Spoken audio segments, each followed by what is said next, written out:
and everybody else. The reason why I'm here, I was at the last meeting that we had last Tuesday, I think it was. that Wednesday. We weren't allowed to be involved. The The- workshop, the that was a workshop? workshop. Yeah. So the discussion of the workshop was about the tax, the millage. It so happens that I received my tax memorandum for this year. And last year I paid 6.91 millage. I paid $950 a city portion of the taxes. Okay. If you roll back, the rollback that you're going to you want to roll back to is, it rolls back to 6.23. That saves me a total of $57.46.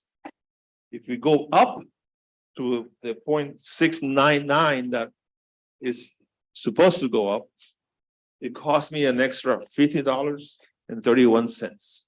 Okay. It was also mentioned that we were the top 5 cities in high taxes in the county. Is that we're not, we're in the top 7. There's actually 2 more.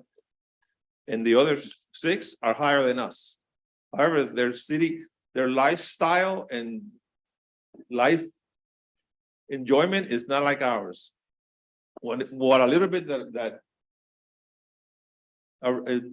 upset me last week a little bit, it was the reason why, Madam Mayor, you gave for saving, rolling back the taxes.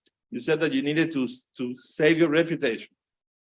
And then that word reputation was mentioned 4 different times after that. And it was the reputation of the city, to save the city's reputation.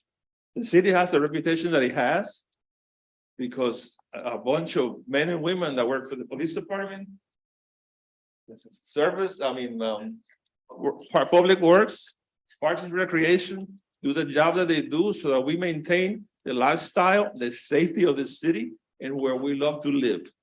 That is the reputation of the city. It's not to save me $57.16. So I would encourage you that you maintain the taxes the way they are, raise it to the 6.99 for an extra $50 per resident. And I'm only speaking on my behalf. And I know that there's a lot of residents that agree with me. So thank you for the opportunity to speak to you. And please keep our services the way they are. Do not remove services from us. Thank you. For those of you that don't know me, my name is Victor H. Pulaski. I live at 115 South Poinciana Boulevard. And I have been a resident of Miami Springs since 1961. Graduated from the middle school, graduated from the high school, and I started the most incredible adventure of my life, which was police work right here in 1970. And it shames me that the police department still occupies the same space that I occupied in 1970, and nobody has ever done anything about it. Shame on you, okay? That's not why I'm here. You're going to be facing an increase in crime, whether you like it or not, whether you believe it or not. That's just the way things are going. That's the nature of our society. You got all these hotels. You build this white elephant that's not even populated yet. Just wait until that gets full of cars and people, okay? And the effect it's going to have on us. What is going on in Hialeah on East 4th Avenue and Hialeah Drive with the old Essex Theater property, that's going to have an effect on us. In addition to everything that is going on Northwest 36th Street. I spent 42 years in law enforcement and I rose through the ranks to management positions and command level positions. I met Armando Guzman at the academy in the 1980s where we were both training advisors and educators over there. I ran into him again when I was the commander of the SWAT team in Aventura and he was doing the Miami SWAT team, and we served FBI search warrants over the years. Let me tell you, you got the real deal here. In the last 50 years, it's probably the best chief of police you ever had. And I've lived here, okay? Back in the 50s, I think it was, or maybe even the 60s, some people that were a hell of a lot smarter than me came up with a formula. And they said, in order for the police to be able to provide services, you must have at least 2 officers per 1,000 population. And that has been the gospel ever since then. Places like Coral Gables, which incidentally has a lower millage than we do, has 3 officers per 1,000 population. And any one given day, between the full-time residents here and the people that work here and the people that stay at these hotels, you have somewhere around 25, maybe as high as 30,000 people in one day.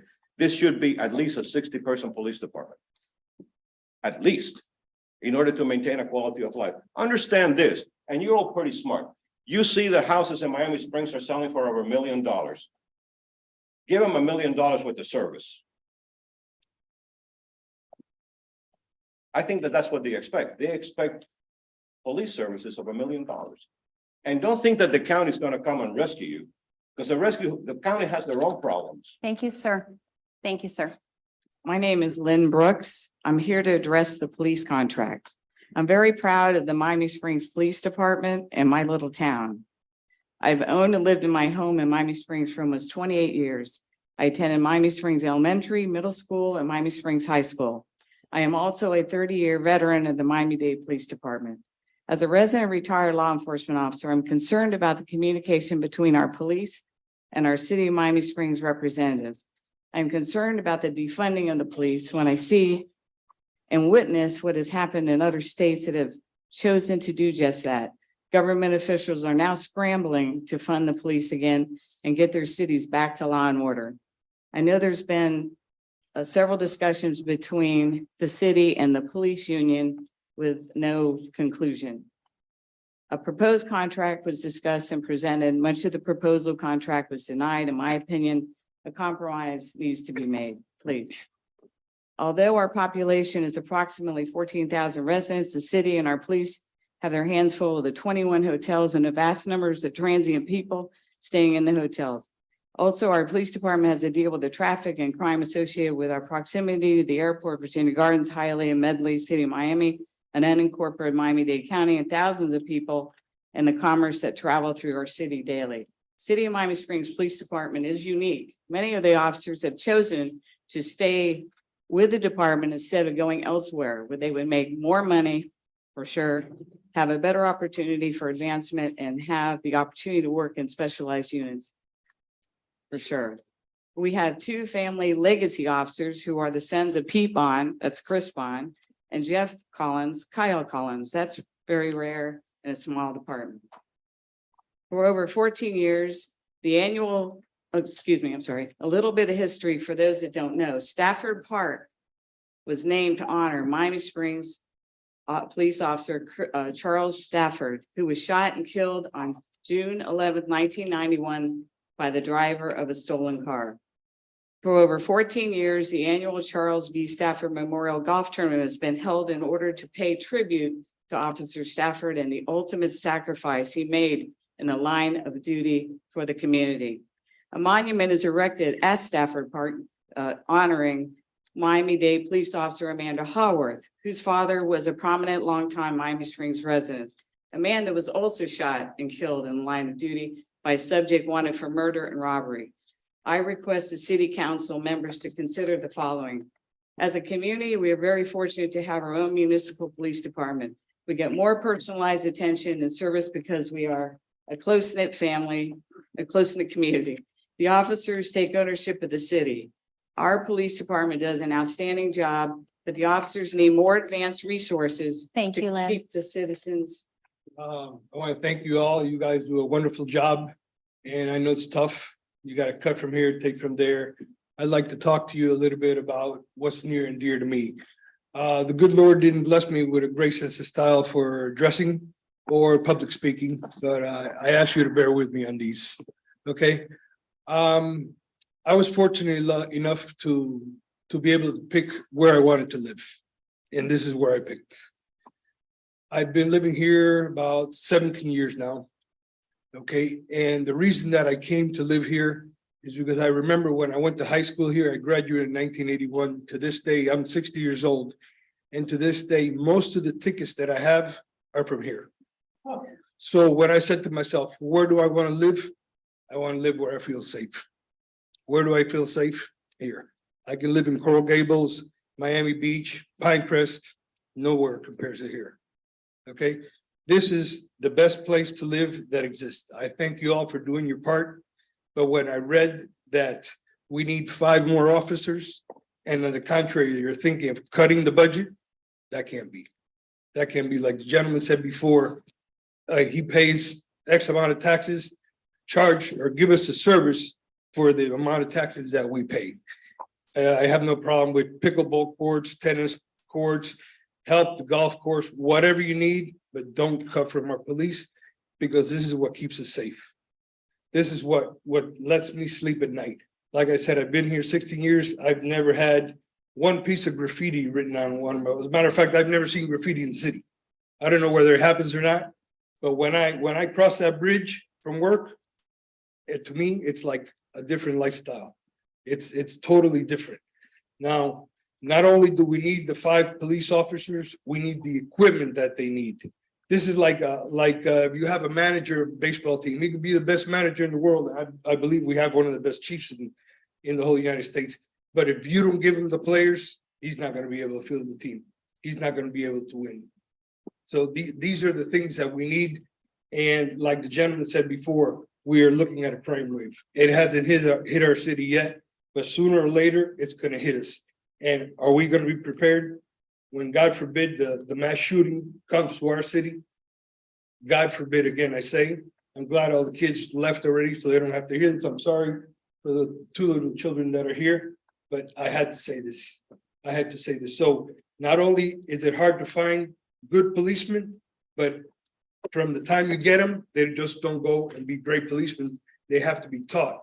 It takes years and years. Thank you, Thank sir. you. Good evening, council members and Mayor. Adam Karch, longtime resident in Miami Springs, and I'm here tonight just to talk a few things about the budget. I know that the millage rate hasn't been set yet. I know there's still a few things that need to be taken care of, and I know we would love to do more with less. This definitely is not a time to cut budgets and lower millage rates.